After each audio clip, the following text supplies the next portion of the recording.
নাম পরিচয়, আপনার পেজের নাম, মোবাইল নাম্বার, প্রোডাক্ট।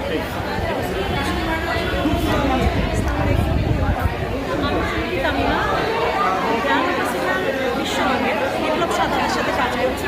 এছাড়া আমি আমার পেজে কাজ করছি জুয়েলারি নিয়ে, যে প্রোডাক্টটা আমি করে আছি এটা আমি নিজস্ব জুয়েলারি নিজেই তৈরি করি। এটা তো চয়েস করে কালার করলে আমি বিক্রি করি। এরপর পাশাপাশি আমি একদম ফ্রেশ অথেন্টিক আখের রস নিয়ে কাজ করছি। এটা আমি লাস্ট 1 ইয়ার কাজ করছি আখের রসে। এই আখের রসের মেশিনটা আমার ঘরে থাকে, 1 থেকে 2টা, 2 থেকে 3টা এখন মেশিন কিনেছি। বিভিন্ন জায়গায় আমার মেশিনটা প্রাইসটা বলে দেন, এটা কি 1 লিটার? 1 লিটার 130 করে আমি বিক্রি করছি। আর যে গ্লাসে এটা হচ্ছে 25 টাকা করে গ্লাস, পার গ্লাস ফ্রেশ। রাতে একদম ফ্রেশ করে শুকায় বক্স করে সকালে বের হয়ে যায়, সন্ধ্যায় কিনে শেষ হয়ে যায়। মোবাইল নাম্বারটা বলে দেন পেজে। Mobile number 01740283 170। আমার page Chumki lifestyle. Thank you so much. Perfect.